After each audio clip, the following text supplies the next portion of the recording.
안녕하세요. 김태훈 목사입니다. 뚜벅뚜벅 메시지. 오늘은 요한계시록 두 번째, 100가지를 잘해도 이것이 없으면 꽝이다. 100가지를 잘해도 이것이 없으면 꽝이다. 계시록 2장 1절에서 7절의 말씀 가지고 함께 뚜벅뚜벅 걸어가겠습니다. 오늘 말씀은 주님께서 에베소 교회에 주시는 말씀입니다. 소아시아의 7교회는 오늘날의 한국교회가 처한 상황과는 비교가 되지 않을 정도로 힘든 가운데 있었습니다. 당시에는 로마 제국으로부터 황제 숭배를 강요당했습니다. 거부하면 핍박과 환란이 닥쳤습니다. 수많은 헬라 종교가 있었고 이단이 일어났습니다. 그런 가운데 믿음을 지키기 위하여 핍박을 택할 것인가, 혹은 생존을 위하여 세상과 타협할 것인가 하는 심각한 기로에 놓여 있었습니다. 이런 상황에서 주님은 소아시아 7교회에게 말씀하셨습니다. 2절, 나는 내가 한 일과 내 수고와 인내를 알고 있다. 내가 너희를 다 보고 있다. 내가 다 안다는 것입니다. 한편 너무나 감사한 일이고 한편 너무나 두려운 일입니다. 주님께서 소아시아 7교회에 칭찬도 하셨지만 아주 심한 책망을 하시기도 했습니다. 그러나 여러분, 칭찬이냐 책망이냐 보다 더 중요한 건 주님께서 말씀해 주셨다.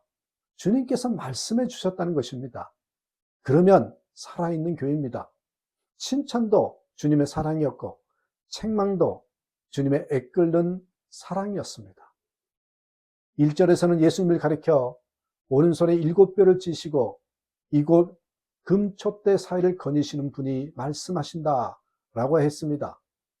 여기서 나오는 7별과 7촛대에 대한 해석은 계시록 1장 20절에 나오는데, 7별은 7교회의 심부름꾼이요 7촛대는 7교회입니다. 이 말씀은 한마디로 예수님께서 여전히 소아시아 교회들을 붙잡고 계시다라는 뜻입니다. 주님, 여기서 우리가 주목할 구절은 주님께서 7 금촛대 사이를 거니신다. 7 금촛대 사이를 거니신다고 하신 것입니다.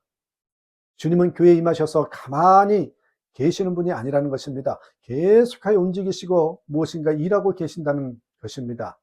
지금도 마찬가지십니다. 우리를 지켜보고만 계신 것이 아니라 무엇인가 일하고 계십니다.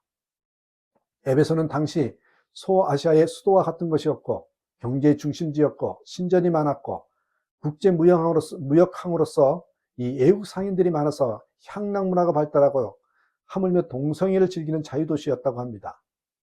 바울 사도는 이 에베소에서 가장 오랜 기간인 약 2년 반을 머물면서 생명의 위협을 무릅쓰고 전도하였고, 그래서 교회가 세워졌습니다. 이 에베소 교회는 주님으로부터 많은 칭찬을 받았습니다. 2절, 나는 내가 한 일과 내 수고와 인내를 알고 있다. 에베소 교회는 많은 박해와 시련을 겪었지만 믿음을 배반하지 않았고 인내했습니다. 게다가 그들은 바른 신앙의 교리를 지켜냈습니다. 2절, 또 나는 내가 악한 자들을 참고 내버려 둘 수 없었던 것과 사도가 아니면서 사도라고 지칭하는 자들을 시험하여 그들이 거짓말쟁임을 밝혀낸 것도 알고 있다. 초대교회 당시 신학교나 신학서적 한 권 제대로 없었고 심지어 성경책조차 만들어지지 않았음을 생각하면 거짓 사도를 가려내고 거짓 복음을 밝혀내는 것은 대단한 일입니다. 특히 3절에 너는 참고 내 이름을 위하여 고난을 견디어냈으며 낙심한 적이 없다는 말씀은 정말 놀라운 일입니다. 그러나 예수님께서 그런 에베소 교회에 또한 무서운 책망을 하시지요. 4절, 그러나 너에게 나무랄 것이 있다. 그것은 내가 처음 사랑을 버린 것이다. 사실 예수님의 책망은 칭찬에 비해서 매우 짧았습니다. 그러나 처음 사랑을 버렸다. 너 변했구나. 여러분, 이런 책망은 앞에 모든 칭찬을 무색하게 만든 것이기에 충격적입니다.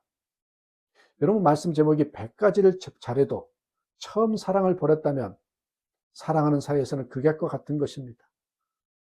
5절에서는 회개하지 않으면 촛대를 옮기겠다고 말씀하셨습니다. 여러분, 촛대를 옮긴다는 뜻은 성령이 떠나신다는 거예요. 사랑이 없으면 아무것도 아니라는 거예요. 여러분, 이것이 없으면 꽝이라는 거예요. 100가지를 잘해도 이것이 사랑이 없으면 꽝이라는 것입니다.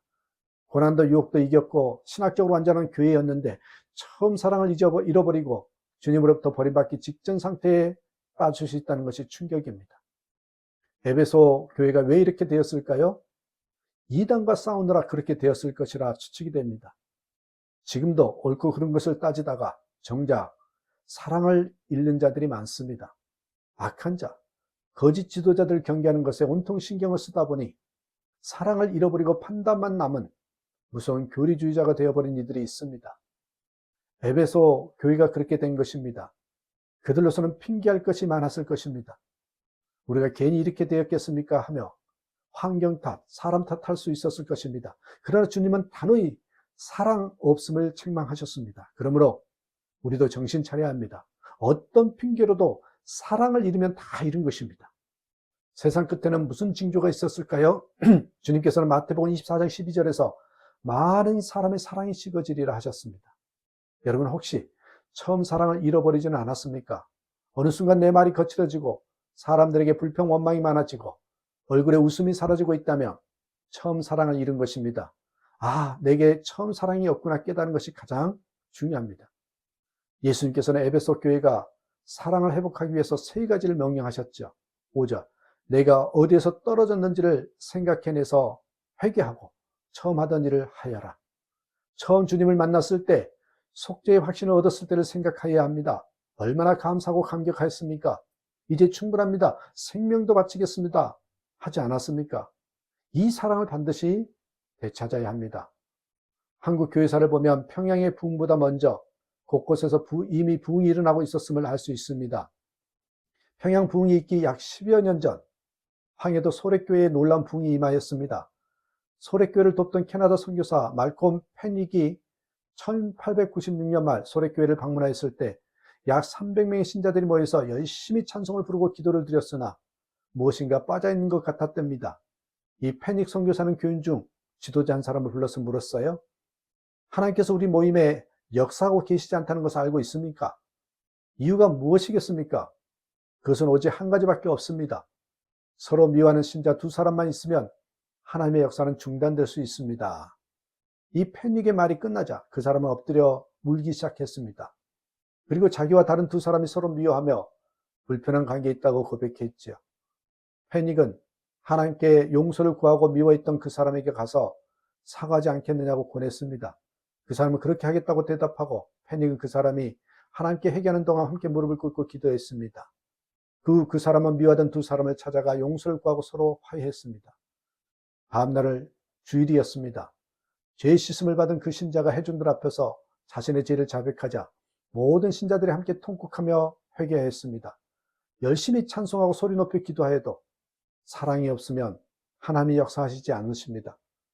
예수님이 부활하신 다음 제자들에게 갈릴리로 가라 하셨습니다. 제자들이 주님을 처음 만났던 곳이 갈릴리였습니다. 거기서 예수님은 뭐라고 하셨습니까? 시몬아, 네가 나를 사랑하느냐? 너 이 자리에서 나한테 뭐라고 약속했니? 내가 죽을지언정 주를 떠나지 아니하겠나이다. 말하지 않았느냐고. 처음에 가졌던 사랑을 회복하라는 것입니다. 자신의 처지가 너무 망가져서 처음 사랑을 회복할 수 없을 것 같은 사람이 있다면 돌아온 탕자를 기억하시길 바랍니다. 그의 삶이 다 망가졌을 때 아버지의 집으로 돌아가자는 생각을 붙잡고 아버지에게로 돌아왔기에 제자리에 앉게 되는 회복이 이루어졌습니다. 이러한 삶이 되는 저와 여러분 되시길 주님의 이름으로 축복합니다. 감사합니다.